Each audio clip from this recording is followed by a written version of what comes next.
जोहार झारखंड, मैं हूं आपके साथ दिव्या सिंह। अगले आधे घंटे में दिखाएंगे झारखंड की तमाम बड़ी खबरें, लेकिन उससे पहले नजर इस वक्त की सुर्खियों पर। देवघर में कांग्रेसियों का आज ईडी के खिलाफ प्रदर्शन। झारखंड में भी केंद्र सरकार और ईडी के खिलाफ पैदल मार्च। प्रदेश अध्यक्ष के सहित मंत्री और कई नेता रहे मौजूद। पाकुड़ में खीरू महतो ने हेमंत सरकार पर बोला हमला। हेमंत सरकार को बताया केवल घोषणा करने वाली सरकार। सीएम नीतीश के कामकाज की तारीफ। 10 जून को रांची में हुए हिंसा का वीडियो आया सामने। बजरंगबली मंदिर के पास का है वीडियो फुटेज। अवैध हथियार से उपद्रवियों द्वारा किया जा रहा फायरिंग। राजीव चौधरी रांची से हुए गायब। आईएएस पूजा सिंघल प्रकरण में ईडी ने की थी छापेमारी। सांसद निशिकांत दुबे ने किया ट्वीट।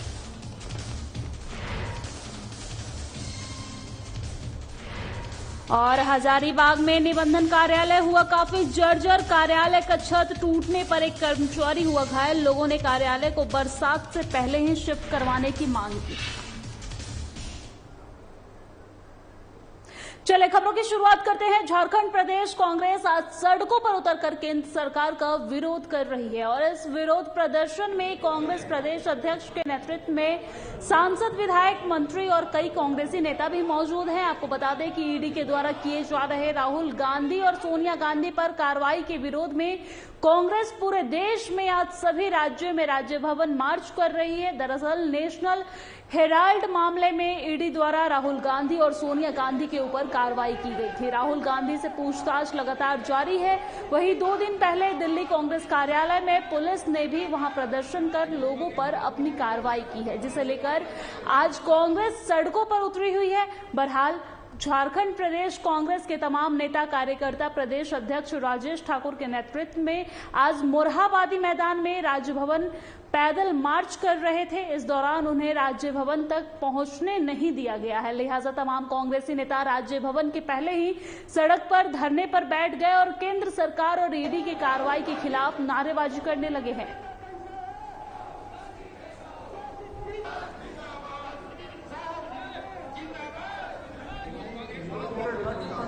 हो रहा है उसके विरोध में इस तरह से कल हमारे पार्टी के मंदिर, मस्जिद, गुरुद्वारा, चर्च रूपी एआईसीसी मुख्यालय पे हमको दिल्ली पुलिस के द्वारा हमला किया गया। उसके विरोध में आज हम लोग राजभवन का घेराव कर रहे हैं और आप देख सकते हैं कि कितने लोगों में आक्रोश है, कितनी भारी संख्या में लोग आज उपस्थित हुए हैं।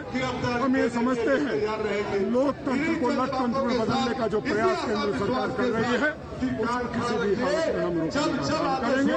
जो स्वतंत्र एजेंसियां हैं उसको गुलाम बनाने की जो साजिश चल रही है उसको भी हम रोकने का। आप लोग को बीच सड़क पे बैठा दिया गया है, बीच सड़क पे आप लोग बैठ गए हैं, वजह क्या है? बीच सड़क में निश्चित रूप से जब भी कोई घेराव करते हैं तो पुलिस का अपना दायित्व होता है। हम लोगों ने, हम महात्मा गांधी के वंशज हैं, हम नाथूराम गौडसे के वंशज नहीं। हम चाहते हैं ईडी का ये नोटिस दे करके, ईडी का डर उठा करके पूरे देश में भारतीय जनता पार्टी अपने विरोधियों को, जो विरोधी दल के नेता हैं, उनको जिस तरह से लगातार हरास कर रही है, खासकर हमारे नेता कांग्रेस पार्टी के आदरणीय हमारे पूर्व अध्यक्ष राहुल गांधी जी को जिस तरह से लगातार हरास किया जा रहा है, 1 दिन नहीं, 2 दिन नहीं, 3 दिन नहीं, कई घंटों की लगातार पूछताछ हो रही है। तो ये अपने आप में मुझे लगता है कि इस तरह का जो पूछताछ, ये सबसे लंबा पूछताछ अब तक किया जा रहा है। तो ये दर्शाता है कि भारतीय जनता पार्टी किस तरह से डायरेक्शन दे रही है ईडी को या सीबीआई को, जिस तरह से डायरेक्शन दे रही है, तो ये बिल्कुल गलत है। इसी के विरोध में हम शुरुआत का मंशा है कि नहीं, लोकतंत्र में पक्ष के साथ विपक्ष की भी भूमिका है। मुद्दों से ध्यान भटकाने के लिए देश की जनता जिन चीजों से वास्ता रखती है उससे ध्यान भटकाने के लिए इस तरह के जो क्रियाकलाप हो रहे हैं उसको लेकर हम सड़क पर हैं। अपने सभी संगठन के साथियों के साथ शांतिपूर्ण तरीके से अपील करते हैं कि संविधान की रक्षा की जाए और देश को प्रगति की ओर ले जाया जाए, सबका साथ हो, सबका विकास हो। और भाईचारा भी।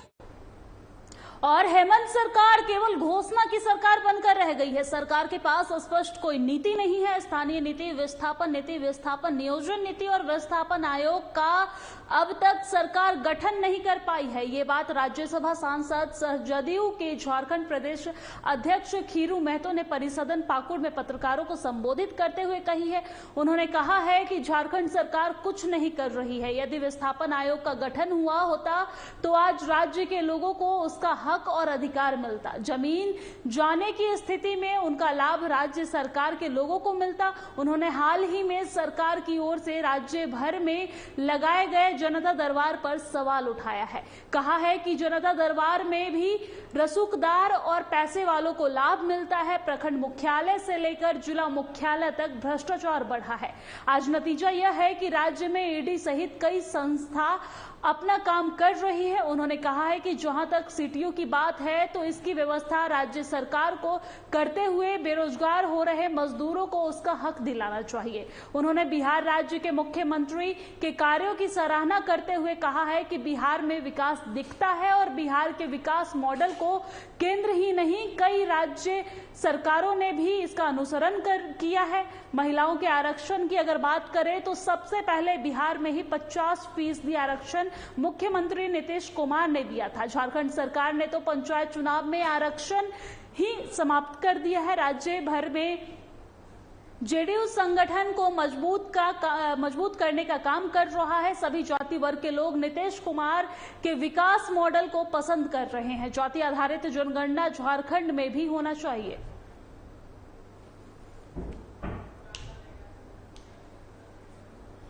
हम तो ये कहेंगे जब खुफिया का रिपोर्ट सबका रिपोर्ट चला गया था किसी तरह से कुछ हो सकता है, उसके बाद भी सरकार सोई रहेगा क्यों है? आपको देखना चाहिए था, अलर्ट रहना चाहिए था। जहां सरकारें अलर्ट नहीं हुआ, ठीक है। अभी देखिए कुवैत में ऐसे लोग आंदोलन कर दिया, एशिया के लोग जहां भी कुवैत में आंदोलन कर दिया, कुवैत सरकार क्या बोल दिया कि जितना सबको अंदर में जेल ले गया और उसके बाद बोल दिया सबको पहचान करो, सबको वीजा समाप्त करेंगे और सबको जिस देश से आए वहां भेज देंगे। हमारे यहाँ ये लोग कभी भी दोबारा नहीं आ सकता है। बोलिए तो वहां भी तो सरकार है ना, विदेश में भी सरकार है ना जी। नहीं है। मेरा कहना है कि सरकार की सोच अगर है सो कमजोर है तो फिर क्या। और झारखंड की राजधानी रांची में 10 जून को हुए हिंसा में पुलिस की तरफ से जो प्राथमिकी दर्ज की गई है उसमें जिक्र है कि उपद्रवियों के द्वारा पुलिस पर अवैध हथियार से करीब 80 राउंड फायरिंग की गई थी। अब उपद्रवियों के द्वारा की गई फायरिंग का वीडियो फुटेज सामने आया है। वीडियो फुटेज में नजर आ रहा है कि जिस समय पुलिस उपद्रवियों से जूझ रही थी उस दौरान लाल टी शर्ट पहने हुए उपद्रवी लगातार फायरिंग कर रहा था। बताया जा रहा है कि वीडियो फुटेज रांची के मेन रोड स्थित बजरंगबली मंदिर के पास का है। उपद्रवियों ने जब मंदिर पर हमला बोला था उसी समय मंदिर के ठीक बगल वाली गली से लाल टी शर्ट पहने हुए एक युवक निकलकर आता है और अपने हाथों में लिए हुए हथियारों से 6 राउंड फायरिंग करता है। फायरिंग करने के बाद उपद्रवी वहां से फरार हो जाता है। हालांकि साधना प्लस न्यूज इस वायरल वीडियो की पुष्टि नहीं करता है।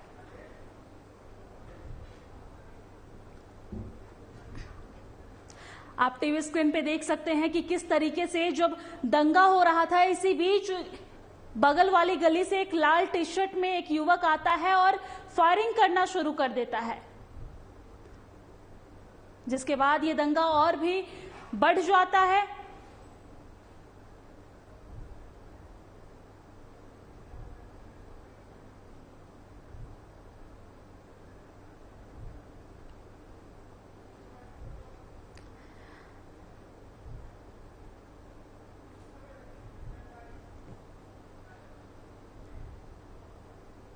और निलंबित आईएएस पूजा सिंघल प्रकरण में जिस राजीव चौधरी के 5 ठिकानों पर प्रवर्तन निदेशालय यानी कि ईडी ने छापेमारी की थी वह शख्स रांची से लापता हो गया है। उसके साथ उसकी पत्नी भी रहस्यमय ढंग से गायब हो गई है। इसी क्रम में सांसद निशिकांत दुबे ने ट्वीट किया है और उन्होंने ट्वीट कर कहा है कि झारखंड के भ्रष्टाचार जिसके यहाँ ईडी की रेड में मुख्यमंत्री के प्रधान सचिव सहित अन्य पदाधिकारी और राजनेता का लीलाओं का कारनामा उजागर हुआ था, वैसे विशाल चौधरी जी लापता हैं। कहीं उनकी हत्या तो नहीं हो गई है?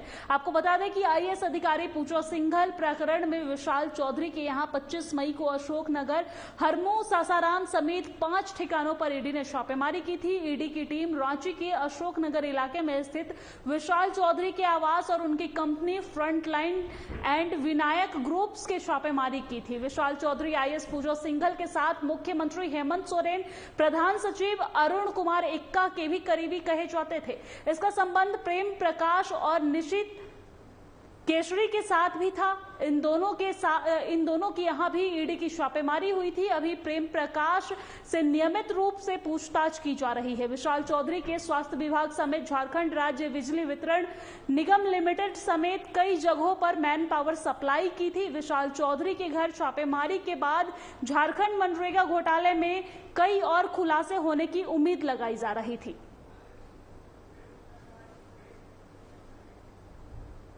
और इस बीच वक्त तो चला एक बहुत छोटे से ब्रेक का, कहीं मत जाइएगा, फौरन लौटते कुछ और खबरों के साथ।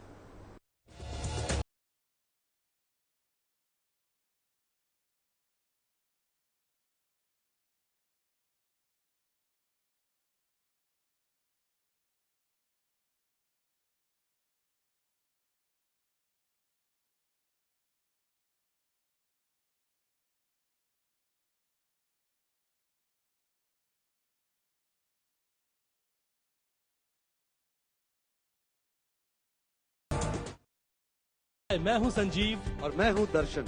शुरू हो रहा है संगीत प्रतिभा का महामंच साधना प्लस न्यूज और टाटा स्काई चैनल 1138 पर।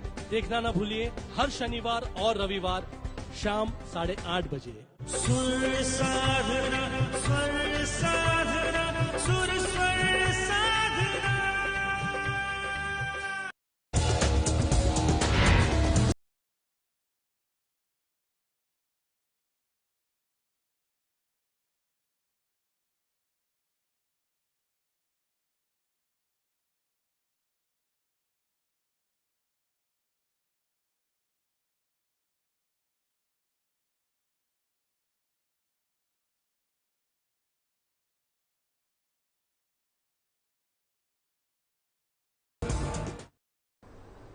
और ब्रेक के बाद बहुत बहुत स्वागत है आपका। खबरों में आगे बढ़ते हुए बात हजारीबाग की कर लेंगे। हजारीबाग जिला ट्रैफिक पुलिस के द्वारा बनाए गए रूट चार्ट की अवहेलना देखने को मिल रही है। देखा जा रहा है कि कई तरह के वाहनों को जिस रोड में जाने से प्रतिबद्ध किया गया था, लेकिन इस राह पर प्रतिबंधित वाहन प्रवेश कर रहे हैं। इसे देखते हुए हजारीबाग ट्रैफिक पुलिस के द्वारा डिस्ट्रिक्ट बोर्ड चौक पर आज चेकिंग अभियान चलाया गया है, जिसमें प्रतिबंधित सड़क पे घुसते टोटो यानी कि ई रिक्शा को जब्त कर फाइन वसूला जा रहा है।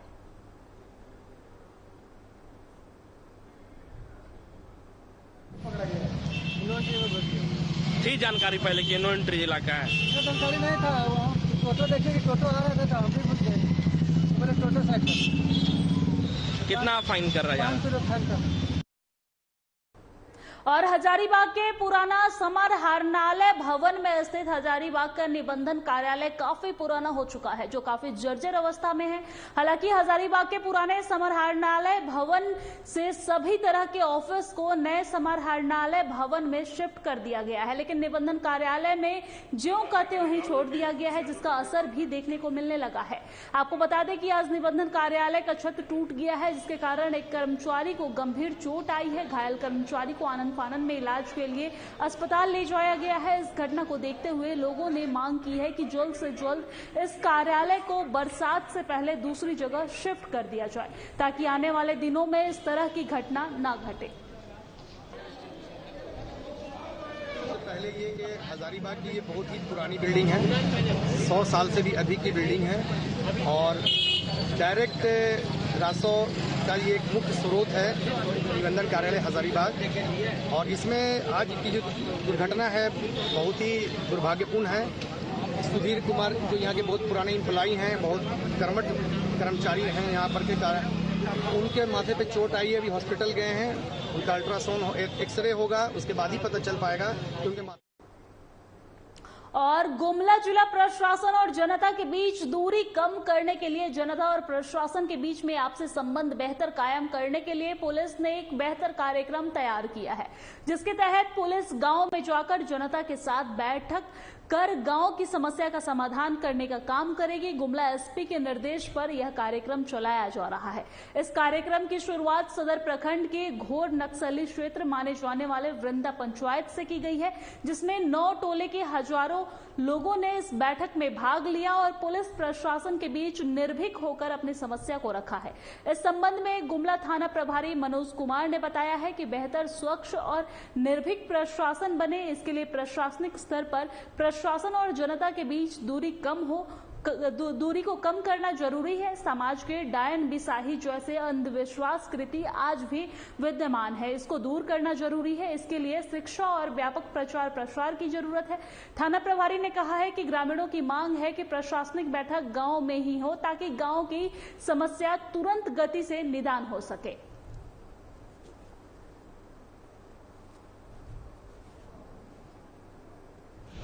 पुलिस अधीक्षक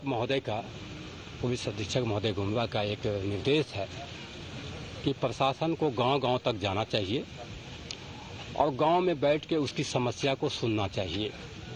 जब प्रशासन जाएगा गांव में तो गांव के आदमी खुल के बात करते हैं और अपनी समस्या को बेहिचक बताते हैं। डायन बिसाही की भी समस्या है, समाज में है, तो डायन बिसाही के समय में जागरूक करना है आदमी को। शिक्षा के संबंध में जागरूक करना है, बिचौलियापन खत्म हो समाज में, उसके प्रति जागरूक करना है। मीटिंग के बारे में यही कहना चाहूँगी कि आज यहाँ जितने लोग मेरे ग्रामीण जनता और यहाँ के थाना प्रभारी से हम लोग जो बैठक किए हैं, इसमें विशेष उद्देश्य ये लेके बैठे हैं कि आज के ये जो आपराधिक क्षेत्र में जो बढ़ते जा रहा है, क्राइम बढ़ते जा रहा है, इसको रोकने के लिए एक मुद्दा उठाए हैं और इसमें पब्लिक और प्रशासन से समन्वय बनाए रखने के लिए बैठक रखे हैं, इससे कि आदमी में एकता बन जाए और कानून को अपने हाथ में ना ले। वक्त ब्रेक का हो चला है, फौरन लौटते कुछ और खबरों के साथ।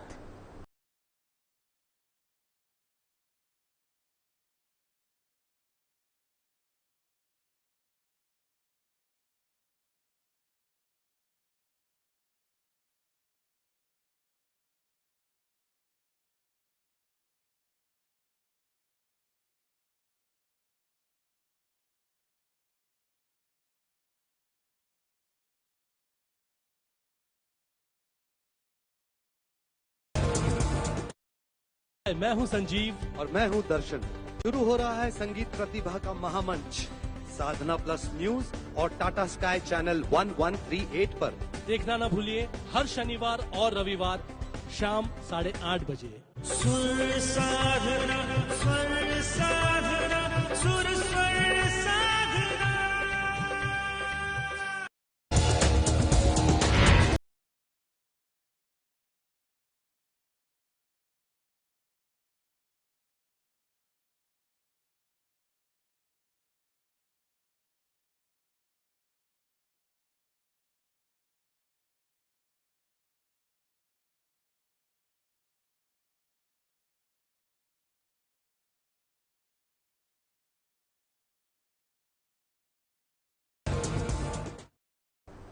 ब्रेक के बाद बहुत बहुत स्वागत है आपका। खबरों में आगे बढ़ते हैं। खलारी में सीसीएल इनके एरिया द्वारा गुरुवार से स्वच्छता पखवाड़ा की शुरुआत की गई है। इनके एरिया स्थित महाप्रबंधक कार्यालय में महाप्रबंधक संजय कुमार ने उपस्थित अधिकारियों और कर्मचारियों को स्वच्छता की शपथ दिलाई गई है। साथ ही सभी को अपने आसपास स्वच्छता पर ध्यान देने और लोगों को इसके प्रति जागरूक करने की अपील भी की गई है।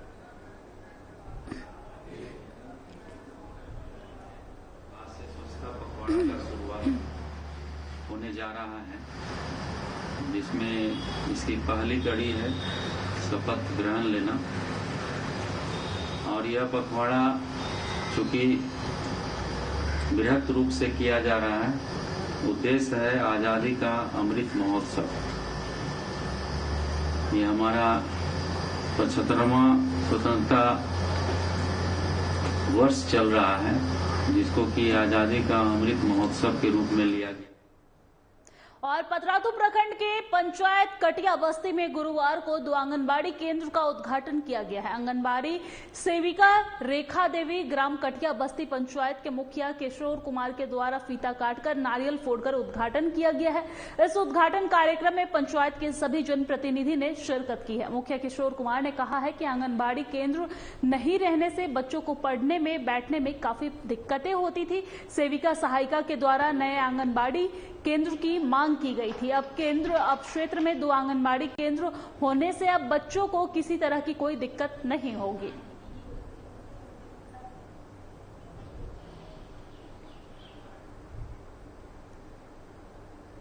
और आजादी के अमृत महोत्सव के उपलक्ष्य में जामताड़ा पुलिस ने साइबर अपराध से आजादी के लिए जागरूकता अभियान चलाया है। इसके तहत जिला के एसपी मनोज स्वर्गियारी द्वारा मोटरसाइकिल से रैली निकाली गई है, जिसमें उपायुक्त फैज अक अहमद मुमताज, एसपी मोहम्मद स्वर्गियारी पूरे शहर का भ्रमण किया है। जिसके बाद नगर भवन दुलडहडीह में साइबर अपराध रोकथाम के लिए एक कार्यक्रम आयोजित किया गया है। इस कार्यक्रम में पुलिस के साथ जिले के प्रबुद्ध लोग भी शामिल हुए हैं। साथ ही इस कार्यक्रम में साइबर अपराध को जड़ से समाप्त करने को लेकर सभी ने अपने अपने वक्तव्य को रखा है।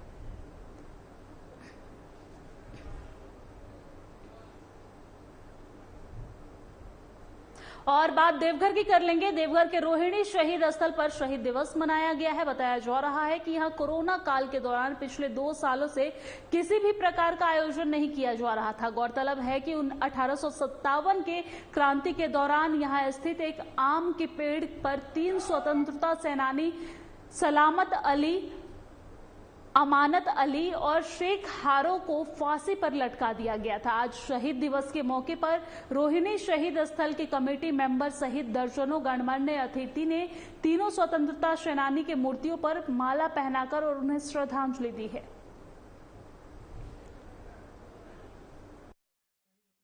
जून 1857 में आज ही के दिन यहाँ से स्वतंत्रता का बिगुल बजा था और यहाँ 3 स्वतंत्रता संग्राम में कूदे हमारे वीर सिपाहियों का आज यहाँ फांसी की सजा हुई थी। इसी जगह, इसी स्थल पर जहाँ हम खड़े हैं, उसी में आम के पेड़ पर तीनों को फांसी की सजा दी गई थी। आज उसी के याद में हम लोग हर साल 16 जून को शहादत दिवस मनाते हैं। इस दिन स्वतंत्रता सेनानी जो हमारे रोहिणी के थे, उनको इसी जगह पर फांसी दिया गया था और हम लोग हमेशा इनके गाथा को याद रखना चाहिए और जितना नया पीढ़ी है उनको हमेशा इनके बारे में बताया जाए और इसको श्रद्धांजलि देने हम लोग आए हैं।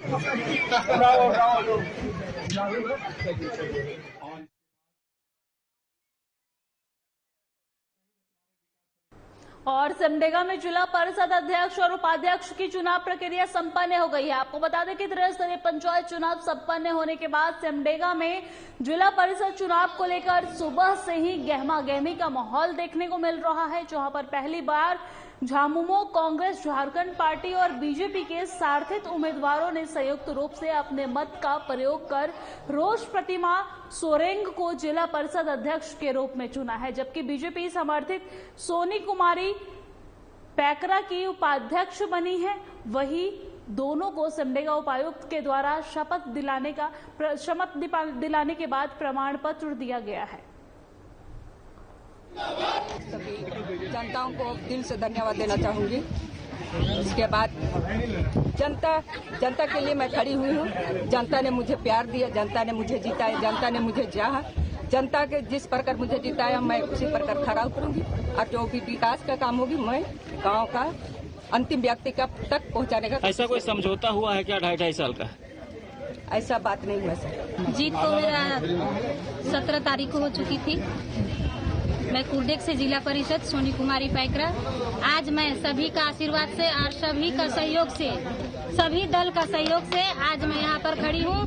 सबसे पहले तो मैं उनको धन्यवाद देना चाहूंगी जिन्होंने मुझे यहाँ तक पहुँचाए हैं और दिल से धन्यवाद देना चाहूंगी मेरे जितने भी छोटे बड़े भाई हैं और मेरी माताएं हैं और मेरी बेटी है, उनको मैं और आजादी की अमृत महोत्सव के तहत साइबर अपराध से आजादी विषय पर आगामी 17 जून को जागरूकता कार्यक्रम का आयोजन देवघर पुलिस के द्वारा आयोजित किया जाएगा।